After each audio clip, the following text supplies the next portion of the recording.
Good evening, everyone.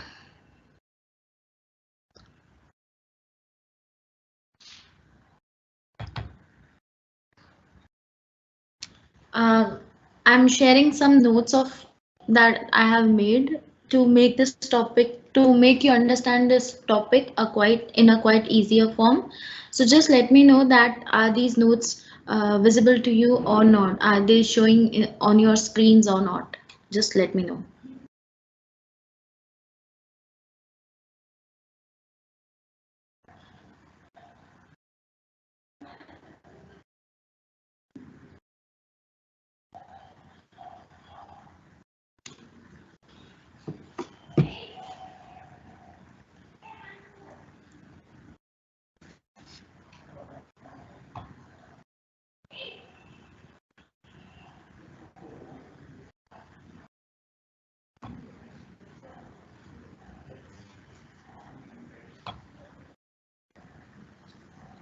Are these notes visible?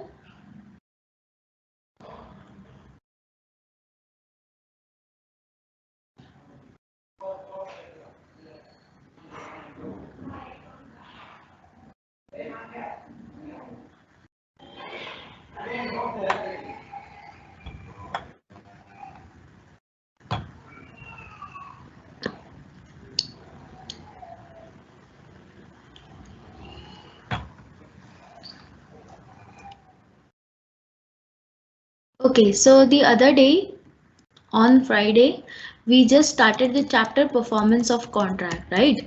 And we also discussed the two types of performances, that is actual performance and attempted performance. In this notes, you can see a short, a brief explanation of whatever we have studied. Okay, so it contains everything what is actual performance is, what is attempted performance or tender to perform, what are the effects of if you refuse the tender to perform, what are the essentials. Here you can find the essentials of performance, okay, of a valid tender of performance, that it should be unconditional, it should be at proper time, you should give opportunity to the other party to inspect the goods, it must be of whole obligation, you cannot make tender for half obligation, like you have to transport 100 bales of cotton but you are just transporting 50 bales,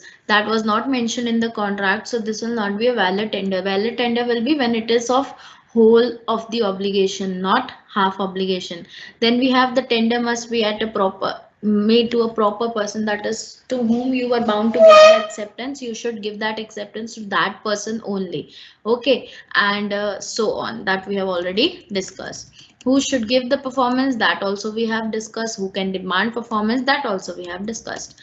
Today we'll be starting the topic that in different circumstances, in different conditions, how will performance happen. Like I have told you already that whenever we are talking about performance, there are different situations in which a person, how in which a person will perform. Like first we'll be talking about joint promise, performance of the joint promises. Now what does joint promises means? Before studying the rules regarding performance of these joint promises, we need to understand what a joint promise is. Whenever there are more than two promisers, more than one promiser and more than one promisee, then combinedly they are known as joint promisers and joint promisees. Like for example, A and B and C combinedly took a loan of 1,50,000 from D and E. Okay, Mr. A, Mr. B, Mr. C तीनों ने combinedly loan लिया है D और E से. Okay, so now what happens here is what will they combinedly these contract, the combined contract will be known as joint promise. Joint promise. Why? Because there are more than one party included in this contract. Now here there are three promisors and two promisees, right? So combinedly these three promisors will be known as joint promisors, and combinedly these two promisees will be known as joint promisees. How they will give the performance? Now there are more than one party included, then it is our duty to know that who will give performance, who will not give performance. Now they combinedly took 1,50,000. Now who will be responsible to return this 1,50,000 to whom? Either A will return, B will return, or C will return, or whom they will return it to, either D or E. There is a confusion. Okay, so we will in this class we will study rules regarding joint promise. Then in that case how each and every promisor will behave. Okay, so there are certain rules. Now here I am taking an example that A, B, C have taken loan from D and E of rupees 1,50,000. This will be our standard example. We will understand all of the rules with the help of this example. Okay, first rule says that the first rule says that the joint promisors or their representatives must jointly perform the promise. Now, what does this rule mean? This rule means that whenever you are making a contract, whenever you are making a joint contract, that is whenever there are several promisors and promisees, you'll have to make sure that each and every person is bound to perform. In case if any of the joint promisor dies, if any of the joint promisor dies, that does not mean that he is free from his liability. Now A, B and C both तीनों ने combinedly took 1,50,000 का loan. Topic name is beta performance of the contract and performance of joint promises. Today we are not studying from the module. Today we are studying from the notes. Okay, the notes that I am sharing here. If you want to study from the module, if you want to refer module for this topic, it is on page number 66. It is on page number 66, performance of joint promise, section 42 to section 44. Okay, so if you want to refer module, you can refer that also. It is on page number 66. But right now we are studying from these notes that I have provided on your screen, that I'm sharing it today. Okay, so this is the topic we are studying is performance of joint promise. So now there are three promisors, then there will be a question mark that who will be performed. So basically, technically, all the promisors will have to give their respective performance. If any of the promisor dies, that does not mean he is free from his respective obligation. Now, all the three combinedly took a loan of rupees 1,50,000. Now, suppose for example, B died. Okay, B died before giving the loan, before clearing the loan amount. So what happens here now? For the fact that B has died does not make himself out from this contract. He is not out from this contract.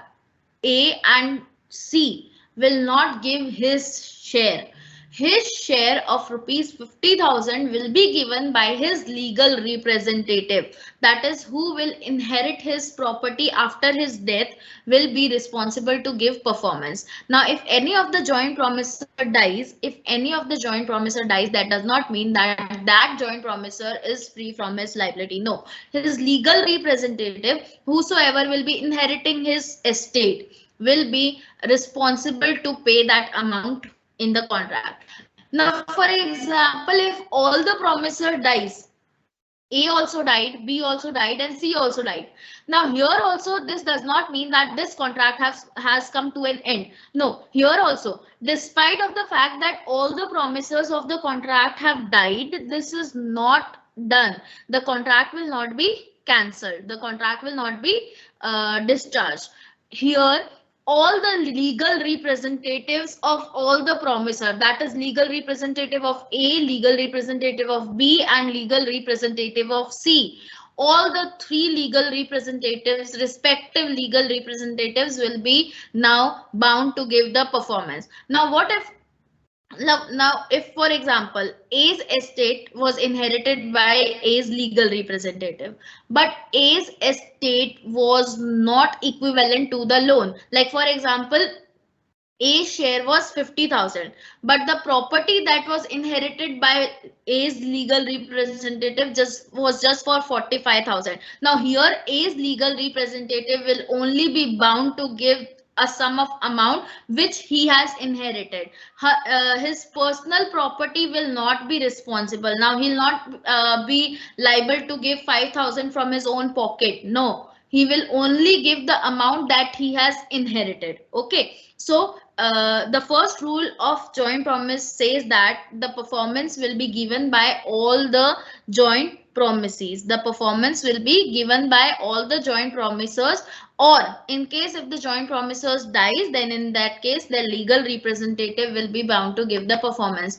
The contract will not be free. Next is the promisee may compel any of the joint promisor to perform the promise. Now what does this means?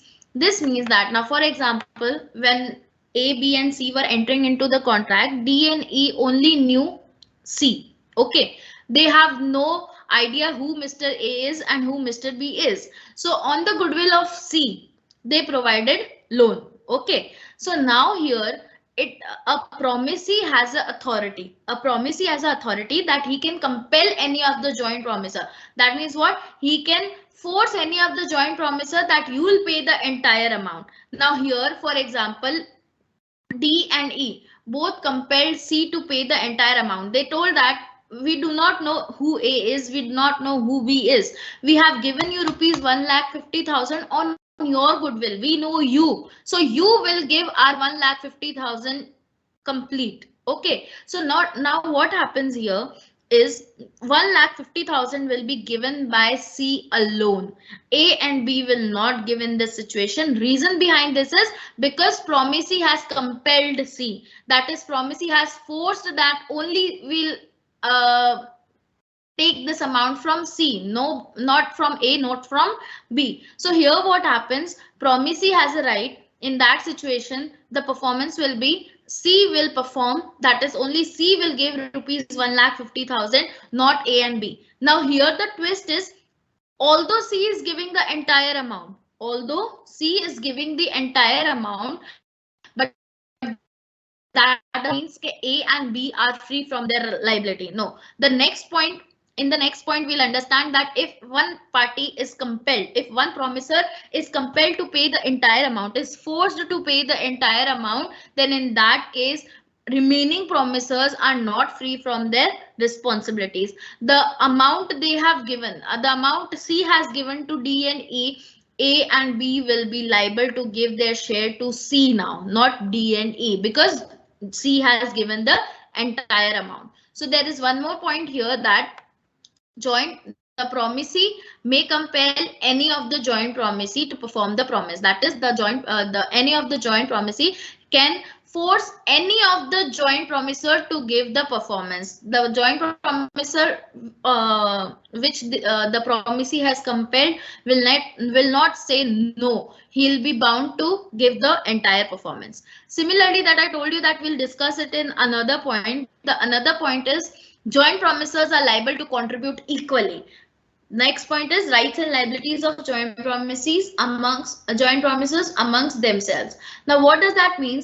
Apart from responsibility over promisees, they have combined responsibilities also. Now, what happened in the second point was, C was forced to pay the entire amount, right? So that does not mean that A and B are free. The rule says that the joint promisors are liable to contribute equally. They will be contributing equally when there is no said ratio, when there is no decided ratio among the parties. So here there was no decided ratio, then that means what? A will give 50,000, B will give 50,000, and C will give 50,000. Combinedly, they'll give 1,50,000 to D and E. Now what happened here? The entire amount was paid by C. That does not mean that A and B are free from the liability. Now they'll have to give 50,000 to C. To C. That means what? In any circumstances, in any of the circumstances, none of the party is freed. None of the party is freed from his respective obligation. Anyhow, he'll be performing his respective obligations. Okay, so in any of the situation, it is the right, it is the duty of the joint promisors that they are liable to contribute equally. That is, in any situation, if promisee compelled anyone, if promisee released anyone, whatever the situation is, that does not mean that other parties, the other promisors, are free from their respective obligations. Okay, so A and B will now give 50,000 to 50,000 to C. Similarly, the joint promisors are liable to share losses equally. That means what? Whenever there is a joint promise, in that situation, if any loss occurs, now what the loss will be in this situation? The loss will be if any of the party becomes insolvent. Now suppose the contract was between A, B, C and D and D. So what happened here? B got insolvent. Okay, B was declared insolvent. That is, nothing could be recovered from his estate. His assets were not enough to fulfill his liabilities. So what happened here? B became insolvent. So now he'll not be able to pay a single penny. He'll not be able to pay a single penny. That does not mean now A and C will give only rupees 1 lakh to D and D. No, they'll have to pay the entire amount of loan that they have taken. That is rupees 1,50,000. Now who will bear this 50,000 ka loss? The answer is joint promisors will contribute equally. That is, A and C both will give equal shares. Uh, in earlier situation, when B was not insolvent, the share of each party was 50,000. But now the 50,000 that was B's share, now because the B has become insolvent, in that situation, his share will be borne by A and C. Now here 25,000 extra will be given by C and 25,000 extra will be given by A. That is, in case of any loss, the remaining joint promisors will contribute equally. Now A will be bound to give 75,000 and C will also be bound to give 75,000. They cannot take this excuse that because B has become insolvent, so now it was not our share, we are supposed to give only 50,000 each. That is, we'll be giving only 1 lakh to you. No, you have taken a loan of rupees 1,50,000. If any of your joint promisor becomes insolvent, then in that situation, you will be responsible. That is, the remaining joint promisors will be responsible to pay the entire amount, to bear the losses. And the third rule says that this contribution rule does not apply to debtor and principal and surety. Okay, now what happened here is debtor and surety is a completely different concept. What happens there is a debtor, there is a creditor. Okay, creditor gives a some amount to the debtor, but he does not trust the debtor. So what happens? A guarantor comes, a surety comes, and he says that this debtor will give the entire amount to you and I take the guarantee.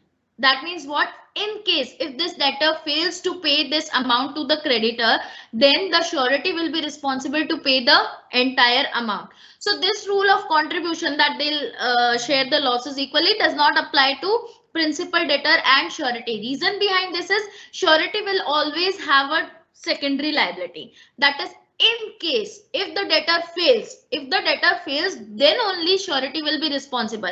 They are not considered as joint promisors. Debtor and surety are both different parties.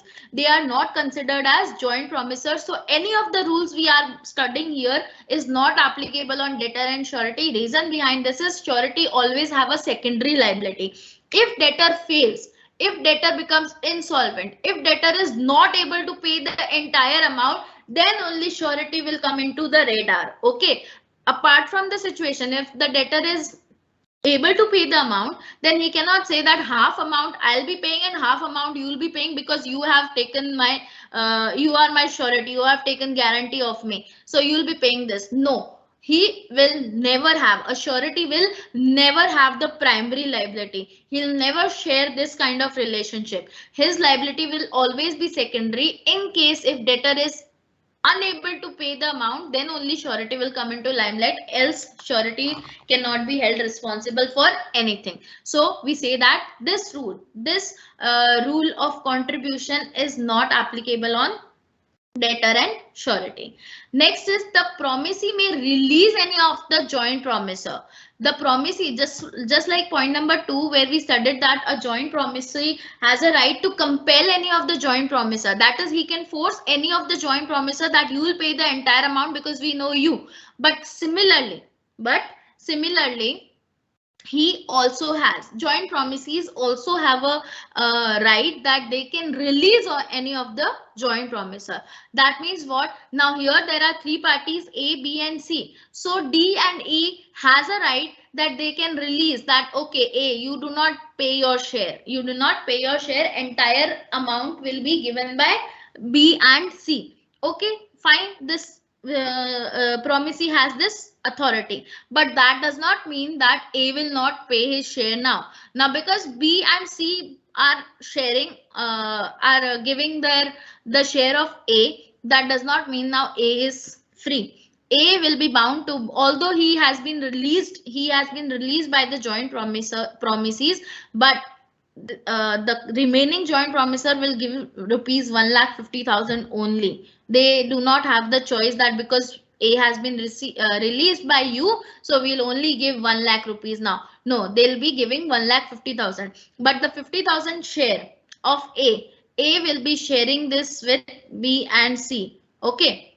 Now A is not bound to give any amount to D and E, but that does not mean that he is free from his liability. He'll be, because the rule says that the joint promisors contributes equally. So here he will pay this share of his to the remaining joint promisors that has paid his share. Okay. So similarly, like second point where the promisee has a right to compel any of the joint promisors, similarly the promisee also has a right, he can release any of the joint promisors. Okay, that is, he can exclude any of the joint promisors.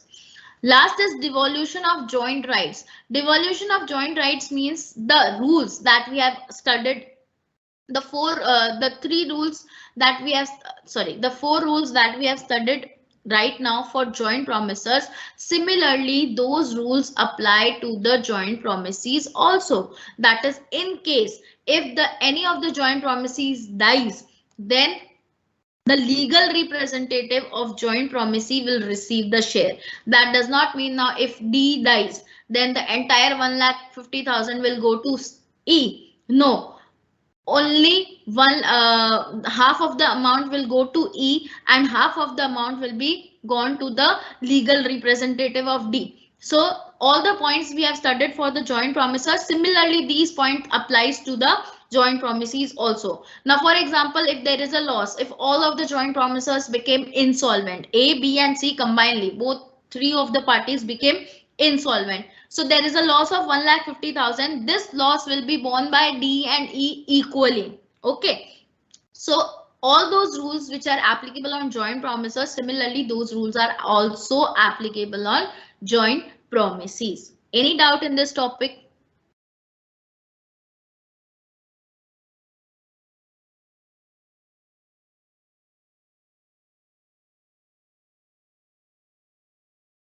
If you do not have any doubt, we'll move ahead. Okay.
Okay, the next topic is time and place of performance. Time and place of performance. Now, what happens? Uh, we say that okay, contract is to be performed. Contract is to be performed. Promiser will perform. Promisee will receive the performance. But at what time? At what place? Will the promiser will have to request you before performing, or will the promiser will call you, etc., etc.? There are many points that we need to understand. So let us understand with the help of this chart. If you can see this chart, time and place of performance. Here what happens now? Can you see this? Can you see the notes?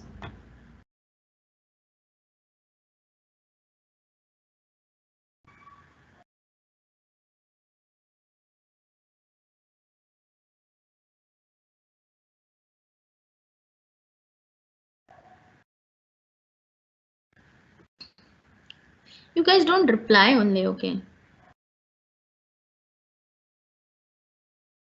क्या आप लोगों को ये chart दिख रहा है desktop पर?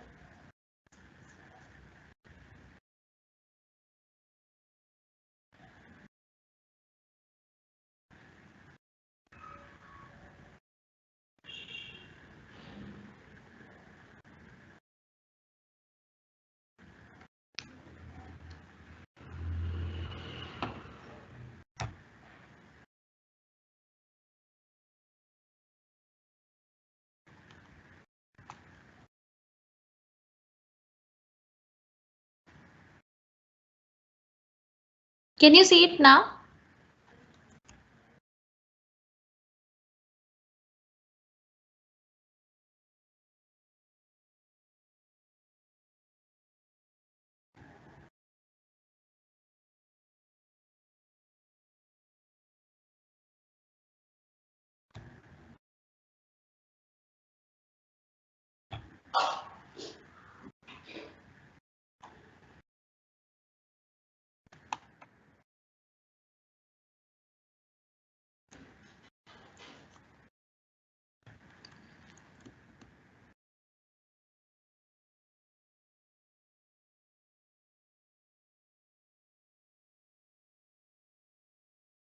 Okay, so we'll study from this chart now. Now what happens here is time and place of performance. Sometimes what happens now, promiser will have to apply before giving his performance. What does this means? That promiser application here means what? Like for example, I've told you that you'll deliver the book to me on so and so date. Okay, so what will be your duty? You'll come on so and so date and you'll give me the book. But when there is a situation where promiser has to apply before giving the performance, that means what? Although we have already decided that on 5th of December you'll come to me and you'll give the book, but before coming on 5th, before coming you'll have to ask me that can I come, although everything is decided, but still when their application is to be made, then in that situation, although there is everything decided in the contract, but still the promiser will have to take permission from the promisee before performing the contract. So here there are time and place of performance is bifurcated into two parts. One is where promiser has undertaken performance and without the application by the promiser. That is where the application is not necessary. That is where he'll not be taking permission before performance. And second rule is where their application is to be made. That is where he has to apply before giving performance. Now what happens when there is no application? That is when he do not have to ask before giving performance. In that situation, if we talk about time, in the situation when he'll give performance, if we talk about time, then if the time is specified in the contract, that is we have specified the time, that is on 5th of December. Time here means date. Okay, not itna baje utna baje, no. Time here means date. So if the promisee has already told you to give performance on so and so date, now I have told you that you'll transfer the book to me on 5th of December. So what happened here? The time is specified. So it is duty of mine. It is it is duty of yours that you'll give the performance on that particular day. Firstly, okay, on that particular day, that is on 5th, you'll come to me and you'll deliver the book to me. Second, it should be in usual business hours. When the time is decided, then on that day, that is on 5th December, you should come to me in usual business hour. That is, for example, my business hours is morning 9 to evening 6. So you will come to me and deliver this book only within 9 to 6. If you are coming at 12 a.m. in night, or if you are coming at 3 a.m. in night, that will not be acceptable.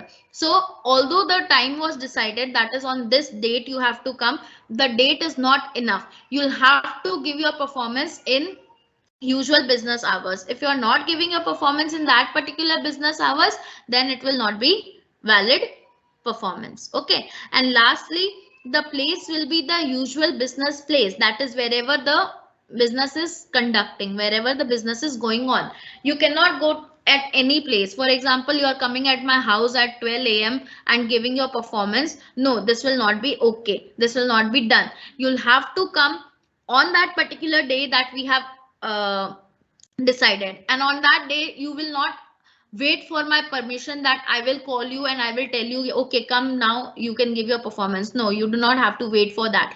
We have already decided that no application will be made. That is, you will not ask for my permission before giving your performance. So we have already decided this. That means what? You will come to me on 5th by your own, and that too within usual business hours, and that too on a proper place. That is the place of business. Okay. If the time is not being specified, I have told you that you will have to give me the book, but there is no specification of time. I have not told you that when you will have to give me the book. Then in that situation, when time is not specified, you have to give your performance within a reasonable time. That is, reasonability will be depending on the circumstances, that what is the reasonability. Now here you are living in Tamil Nadu and I am living in Rajasthan, so it might take 3 to 5 days to deliver this book. Okay, so 3 to 5 days will be a reasonable time period. But if you are delivering the book to me after 1 year, this will not be a proper time. Okay, so when time is not specified, this does not mean that this have given you the right to give performance at whatever, at whenever time you want, at whenever you are willing to. No, whenever there is no time decided, then you'll have to give your performance within a reasonable time. You do not have to wait for the other person to call you and tell you that please come and give me the performance, because here application is not to be made. Okay, so you will give your performance on a reasonable within a reasonable time. Okay,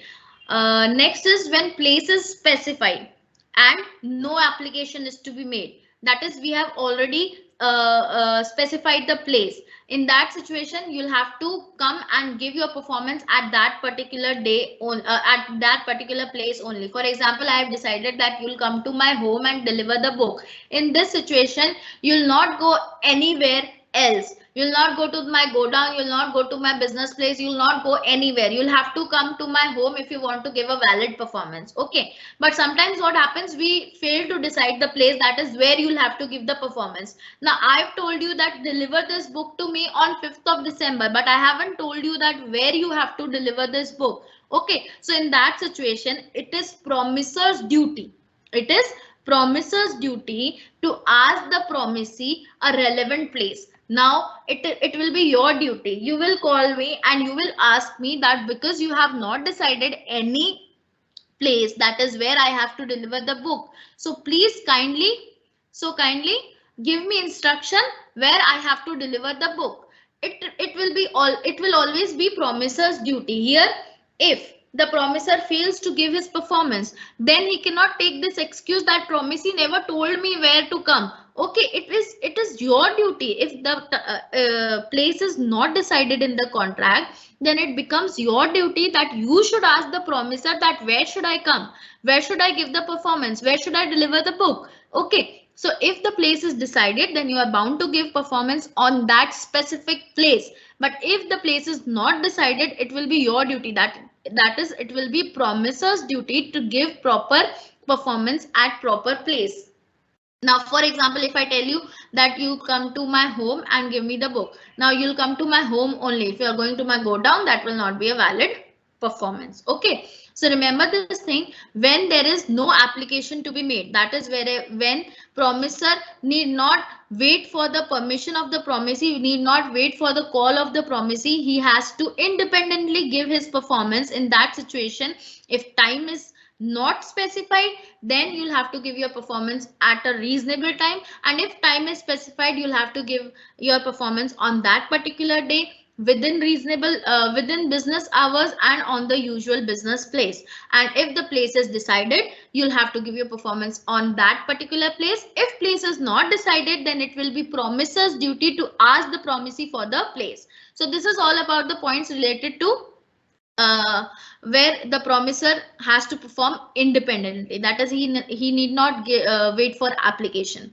Next topic is promiser has to perform on the application of the promisee. Here what happens now? Here although the place is decided, although the time is decided, everything is decided in the contract, but yet the promiser will not independently come and give the performance. No, he'll have to wait. He'll have to wait. Whenever I will call you again, for example, I told you that on 5th of December, you have to come to my house and deliver the book. Now here, on 5th of December, you will not directly come to me. Okay, what you will do, you'll ask for the permission. You'll ask for the permission. I'll call you and I'll tell you that today you'll have to deliver this book. Here, you are not bound to give your performance independently. You'll only be bound when I am applying, when I am telling you, when I am asking you to perform. Only at that situation you will be bound to give your performance. Now, for example, we have decided all the time, place, everything in the contract, but the rule says that application was required. Here, for example, on 5th of December, I did not call you, I did not ask you to give the performance. Then in that case, if you haven't performed, you will not be responsible for non-performance. Reason behind this is that I needed to inform you that now you can come. Only in that situation you were bound to perform. Now I applied it to you. Okay. I told you, I called you and I told you that, okay, come now. In that situation, if you are not coming, then you can be held responsible. But here in this rule, you are not. Promiser is not independently bound to give his performance. Although everything is decided, time is decided, place is decided, or time is not decided, place is not decided, yet the promiser will be applied, will be waiting for the application before giving his performance. Okay. So these are the rules regarding time and place of performance. When application is not to be made, then the 4 points we had discussed earlier will be applicable, and when the application is to be made, when the permission is to be taken, then it is simple Sida Saaf rule that you will not be bound to perform until the promisee asks you to. Okay, clear? Any doubt in this topic? So the chart that we have discussed, the chart that is made here are the rules regarding this topic. First rule, performance of the promise where no time is specified and also no application is made. Second rule is performance of promise where the time is specified but no application is to be made. Third rule is performance of promise where time is specified and also the application is to be made.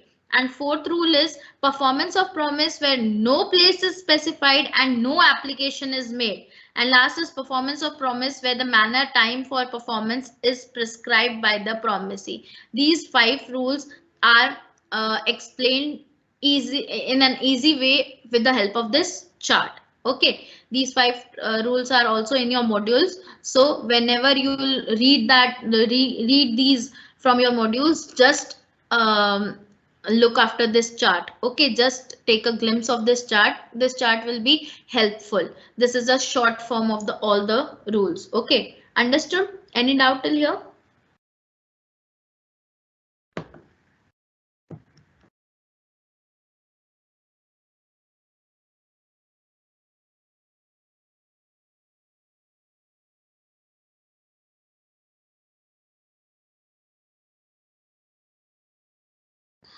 Okay, next point is time as the essence of the contract. Sometimes what happens now, time is the essence of the contract. That means what?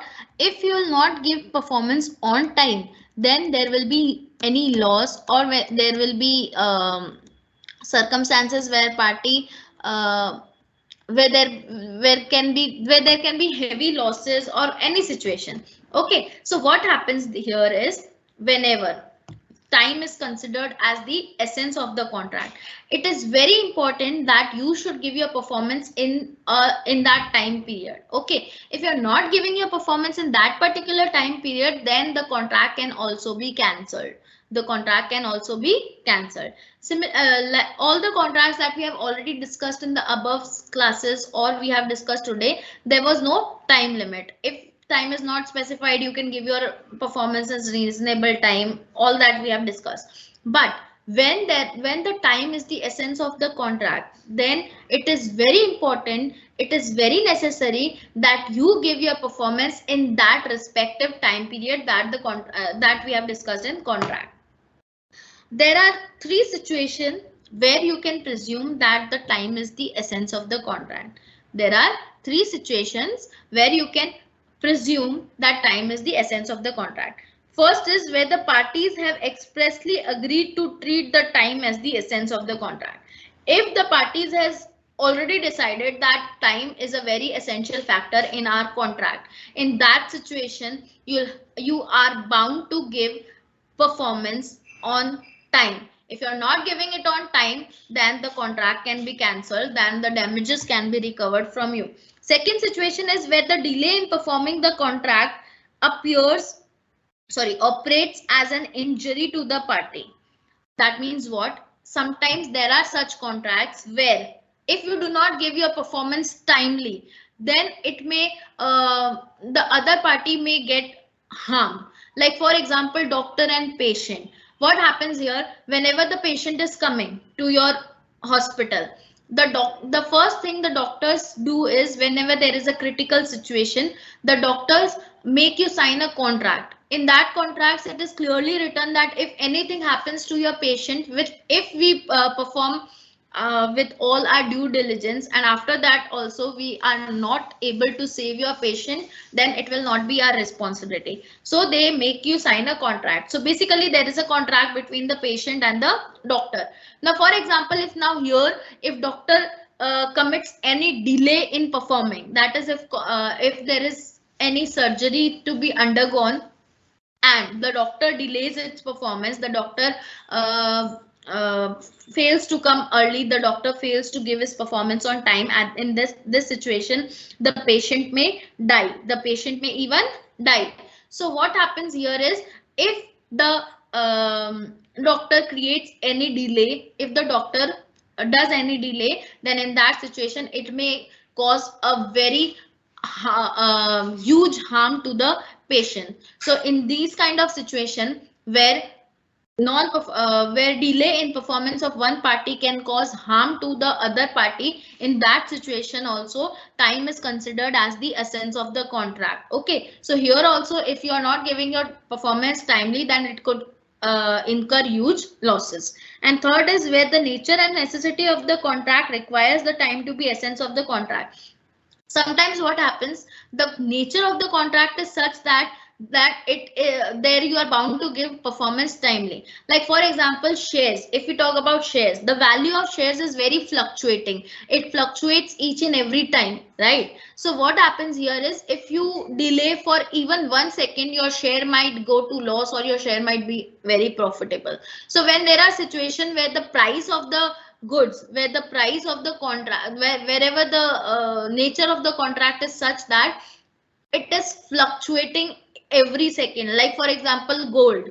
Okay, in this situation, if you cause any delay, in that case, you'll have to incur loss. Okay, so there are three circumstances where time is treated as the essence of the contract. First, where parties have expressly told कि भाई हम time को essence मानेंगे. Second, where delay can cause huge harm to the other party. And third, where the contract's nature is such that when the value of the contract is very fluctuating, that it's keep on fluctuating, if you'll get delay for even 1 second, then there are chances that the circumstances changes. Okay, so in this situation, time is considered as the essence of the contract.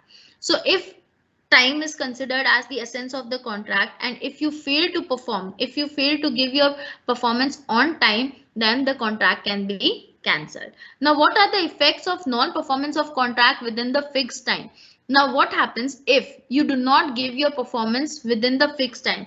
Here there are two scenarios. First is जब contract का time essence है, when the time is the essence of the contract. In that situation, if the parties fails to give their performance within the fixed time, the contract becomes voidable at the option of the other party. The contract becomes voidable at the option of the other party. Like for example, you told me to deliver the book, and we considered that time as the essence of the contract. That is, you were bound to give your performance on time. Now, if you fail to give your performance on time, in that situation, the contracts become voidable at my option. Now, I have two options: either to accept the delayed performance, or I can rescind the entire contract. That is, I do not want to enter into any kind of contract with you. So whenever there is a such situation where time is the essence of the contract and you fail to give your performance on time, in that situation, your contracts become voidable and you can completely cancel the contract. Any doubt till here?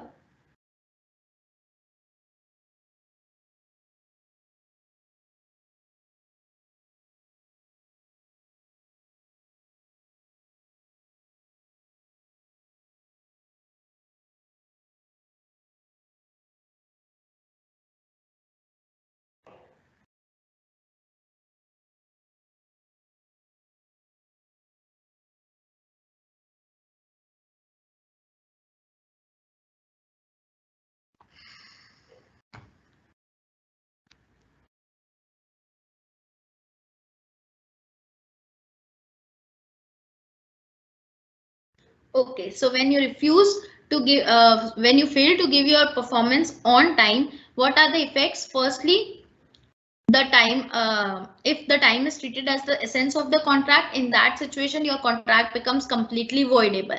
And if, for example, you are accepting the contract, okay, you are accepting the contract, but you have suffered some damages and you are willing to recover those damages from the delaying party. In that situation, you'll have to inform, you'll have to notify the other party that yes, okay, I'm accepting your delayed performance, but I will claim compensation from you because I have suffered loss.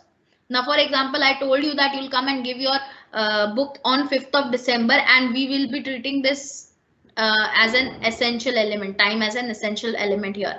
Now, if you fail to give your performance on 5th of December, in that situation, if suppose contract becomes voidable, that is, I have an option and I choose to accept this contract, that is okay, fine. If there is delay, no problem, I'm accepting delayed performance. But if I want any compensation from you, then I have to further notify you that I am accepting this, delayed performance, but I will demand compensation from you. That is, I will take rupees 1000 as a fine because you have delayed the performance. If I have such intention, then I will have to give you notice about this. That is, yes, I am willing to take compensation. If I have accepted anyhow and I have not given any notice that I will demand compensation, I will claim compensation or anything like that, then afterwards I cannot demand any compensation. I accepted the delayed performance, but I never told you that I want any compensation. So later on, if I'm willing to, then I will not be allowed to. Okay, so later on, if I want any compensation from you, I will not get any compensation. But if I want any compensation, then in that case, I will have to notify you. That is, I will have to bring it to your notice that yes, I'm accepting this. I'm accepting the delayed performance, but I will charge compensation. Okay, but when time is not the essence of the contract, when time is not the essence of the contract, but still you are not giving your performance in reasonable time or on the specified time, in that situation the contract does not becomes voidable. That is, you cannot cancel the contract when time is not the essence of the contract. If there is non-performance, in that situation you cannot cancel the entire contract, but you can claim damages, you can claim compensation from the other party. Rule is similar to the first rule only. Here also you'll have to inform your intention earlier only. That is, I will charge so and so compensation from you. If you haven't notified the promisee about the promisor about this fact, then you cannot afterwards claim the compensation. So what are the effects of refusal? What are the effects of non-performance of contract within the fixed time? Firstly, when time is treated as the essence of the contract becomes voidable at the option of the promisee. The promisee has two options, either to accept or to rescind the contract. If he is rejecting, then it's okay. If he is accepting and if he is willing to charge some compensation, then in that case he'll have to further notify that yes, I'm willing to charge some compensation. If he did not notify, then afterwards he cannot claim any amount as a compensation from the other party. And in second situation, where time is not treated as the essence of the contract, there the promisee does not have a right to cancel the contract. The promisee cannot cancel the contract, but he can claim damages. And similarly, if he has intention to claim damages, then he will have to firstly he'll have to notify the promisor that I will charge so and so compensation. If he fails to notify this thing to the promisor, then in that situation the contract becomes, then afterwards he cannot claim any compensation from the other party.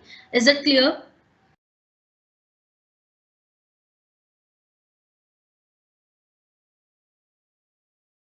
Any doubt till here? Shall we start the next topic?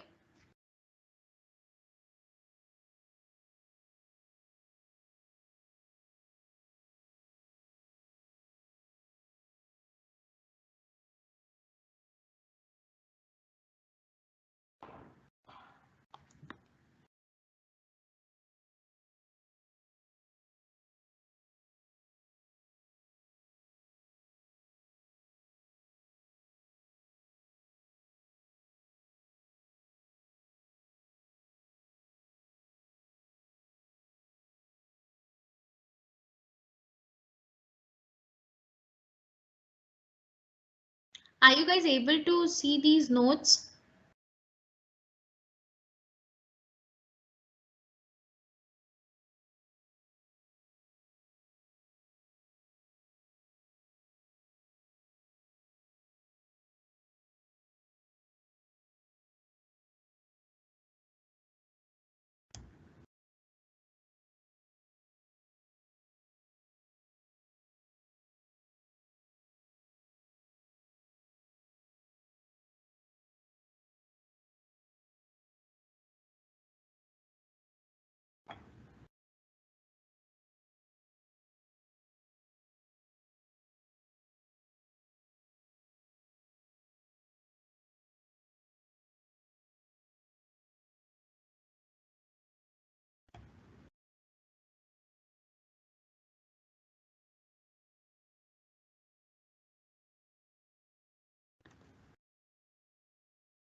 Okay, the next topic is types of performance of reciprocal promises.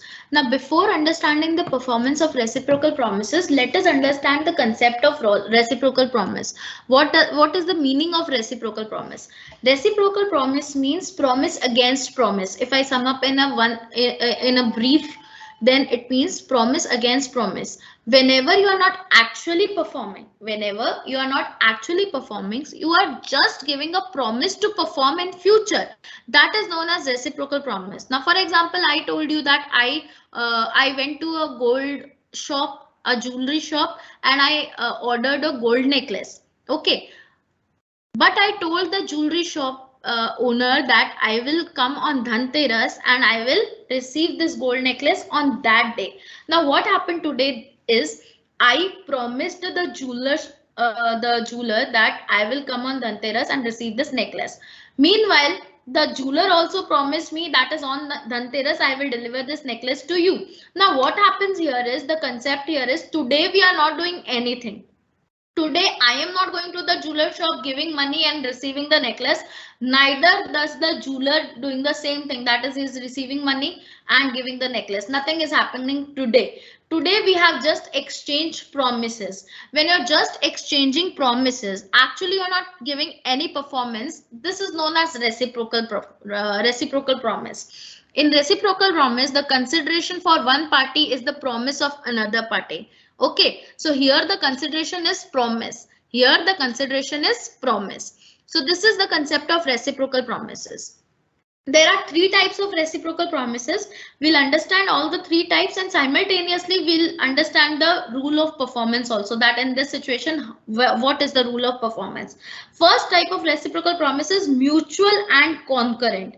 Mutual and concurrent reciprocal promises is when things move simultaneously. When one party will perform and on the other hand, similarly at that time only, other party will be bound to perform. Now, for example, I came to you, I told you give me your book. You gave me your book.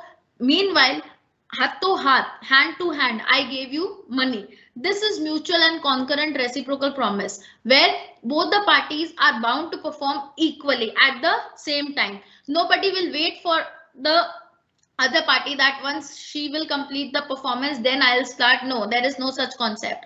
Here, when the nature of promise is mutual and concurrent, there things moves simultaneously. There one party will perform immediately after the other party has performed. That is, things will move simultaneously. Next is conditional and dependent. From the meaning, from the word of this promise, we can understand that here the performance will be conditional and dependent. That is, here in this situation, in this reciprocal promise, what happens? The performance of one party will be depending on the performance of another party. Now, for example, I visited a contractor and I told him that I want to construct a house for myself. So what happens here is labor will be provided by you. Labor will be provided by you, but I will be bringing material and with my material only you'll start the work.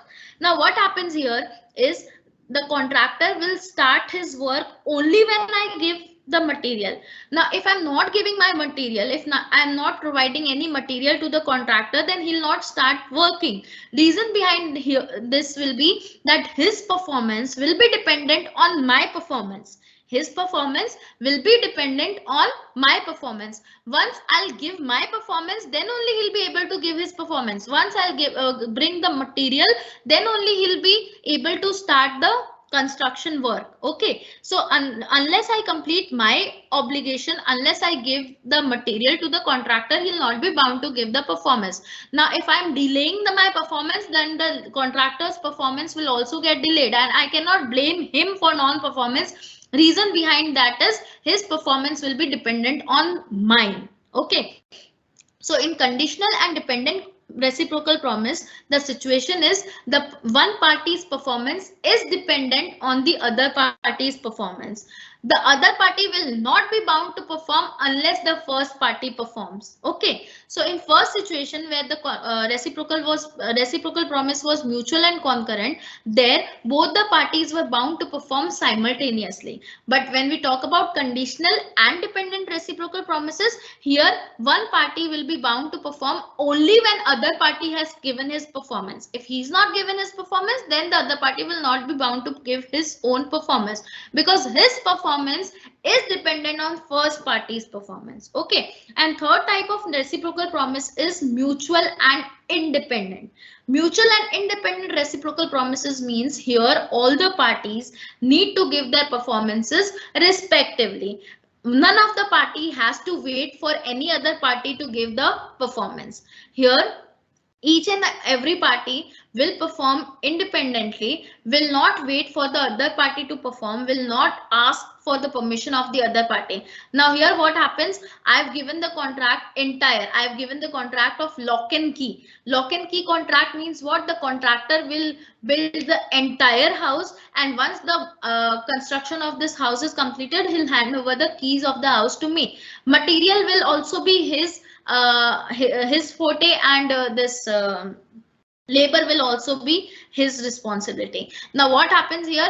Here the contractor will not wait for my instruction, will not wait for my performance, that when I'll give him money then he'll start the work. No, here both the parties will give their performance independently. It is up to the discretion of the parties. I might give entire money in advance, I might give entire money after the work, I might give money in installments. It depends on the mutual consent of the parties. So here in when there is mutual and independent reciprocal promise, none of the party has to wait or has to ask for permission from the other party. All the parties are independent. All the parties will give their performance independently. That is, they'll not wait for the other parties to come and give the performance to them. Okay.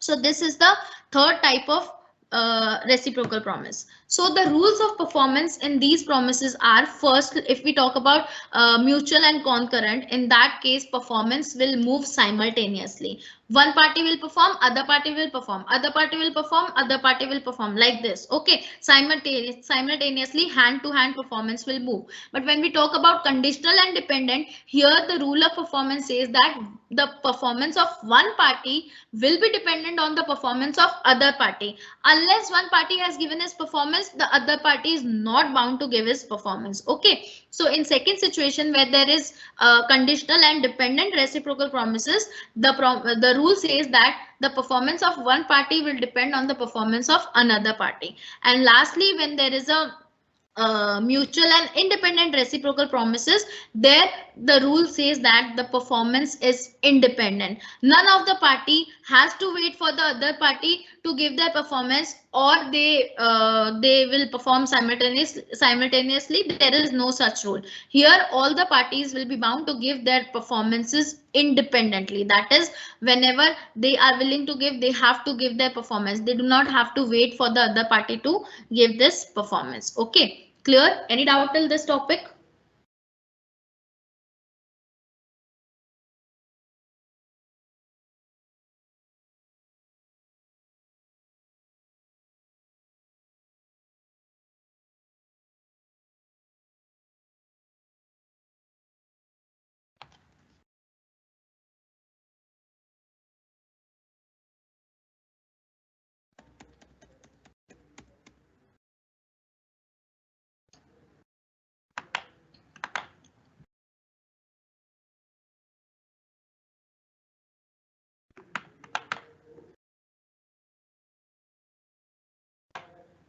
Any doubt?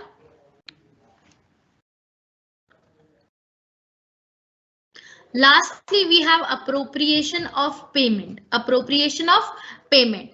What does appropriation of payment mean? Sometimes what happens now, we have a common creditor. Okay, we keep on taking debts from that particular creditor. Like for example, there is a friend of mine. Whenever I need money, I take money from that friend only. Now what happens? I took different amount at different interest rates at different time, but that too from a similar creditor. Now what happens here is, A has taken loan from B, different amounts of loan on different time. Now for example,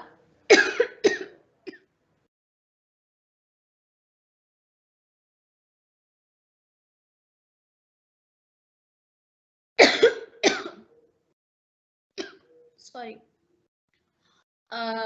whenever there is one creditor and we are taking different debts from that creditor, it becomes hard for that creditor to find that what debt we had cleared today. Now, for example, I have taken 1 lakh rupees on 1st of December 2020, I guess. Okay. Second debt I have taken on 2nd January 2021. Respectively, I have taken debts on different dates, but from a single creditor. Now, what happens here? For example, I have given rupees 10 lakh to that creditor. Now, it will be hard for that creditor that which debt he has to appropriate, which debt he has to clear first. So, in this situation, the rule says that there are different rules. First rule is where the debt to be cleared, where the debt to be discharged is indicated by the debtor. Sometimes what happens, I have given rupees 10 lakh and I have told the creditor that firstly, you will discharge my first debt with that was for rupees 5 lakh. And second, you will discharge this debt, then this debt, then this debt. Now, what happens here? You have already mentioned that which debt you need to get discharged from the amount you have given. Here, the creditor will not do anything on his own. Okay. Now here, the debt that is defined by the debtor will only be discharged. Okay. So if I told you that you will have to clear 1st December wala debt, then you cannot adjust this money in interest or in any other debt. You will be bound to adjust this amount against the debt that I have took on 1st December. That was my first debt. Okay. So if the debtor clearly states that which amount is to be discharged, which debt is to be discharged, there the creditor will not be bound to do anything on his own. He will be bound to perform as the debtor has told him to do so. Second rule is where the debt to be discharged is not indicated, where the debtor fails to indicate that which debt he has to discharge. Now, I have given a lump sum amount of rupees 10 lakh to the creditor, but I haven't told that from this 10 lakh what you have to do, which debt you have to discharge, the first debt, the 5th debt, or the 6th debt, or from this you have to discharge the interest. What I have not told anything to the creditor. In this situation, it will be creditor's discretion. It will be creditor's mercy. Okay, the creditor can discharge any debt he wants to. There you cannot question the creditor that why you have discharged this, that you need to discharge that. No, you cannot ask anything like that. Reason behind this is because you haven't told anything to the creditor. If you haven't told anything to the creditor, it is creditor discretion. It is creditor's duty that he can discharge any of the debt he wants to. Okay, but when neither party makes any appropriation, that is where debtor fails to inform that which debt is to be cleared first. Even the creditor is not able to decide that which debt I should clear first. Then in that situation, if both the parties are confused, then the law says that first discharge the debt which is the earliest one. Okay, the debt that has been taken first, try to discharge that debt. Reason behind this is that there are higher chances that that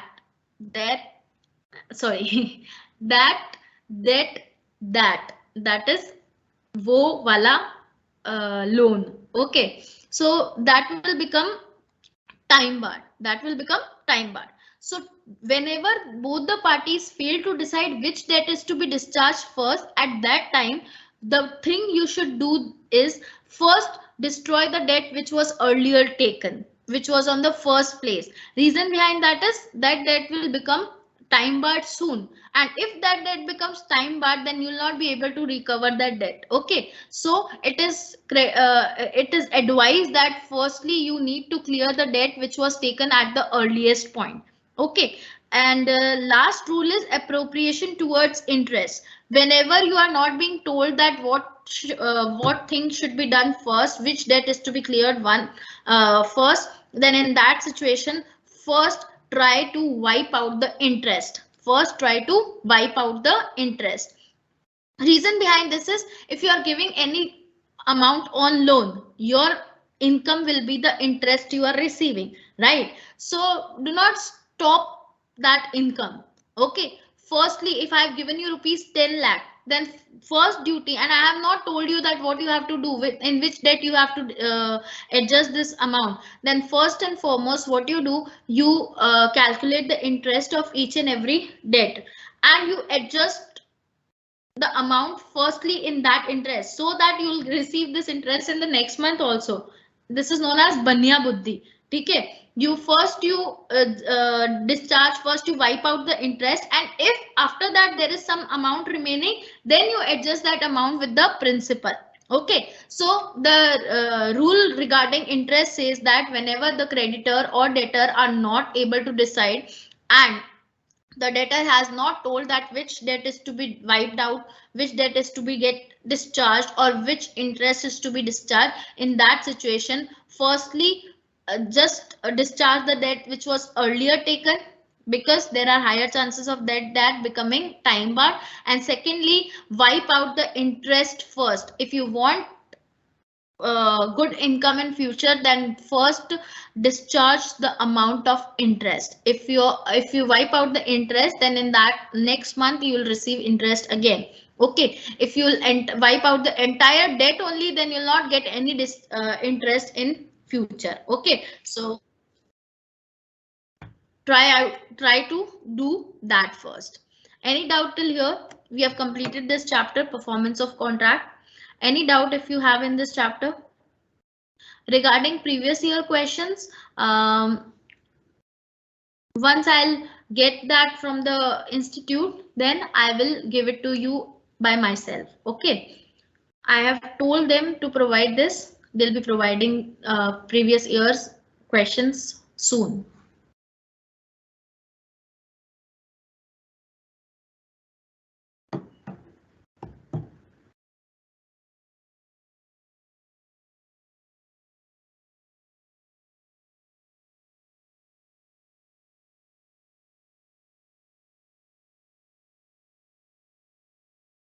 Okay, that's all for today.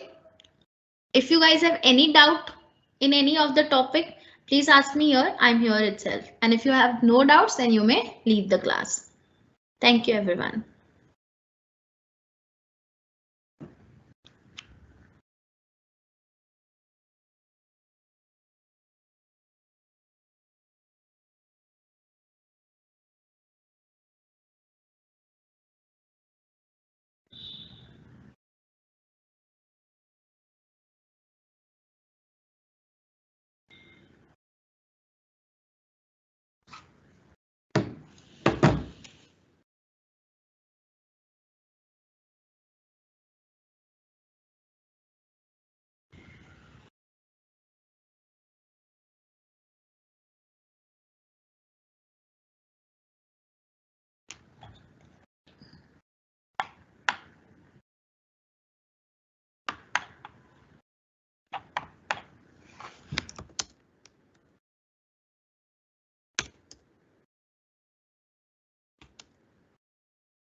Okay, I guess everything is clear to you, whatever we have studied today.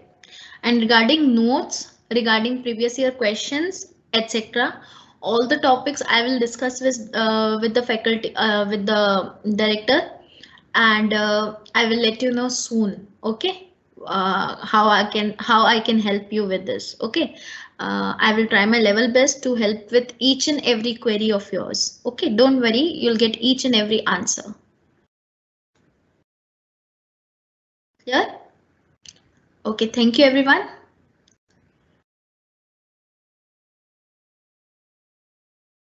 Okay.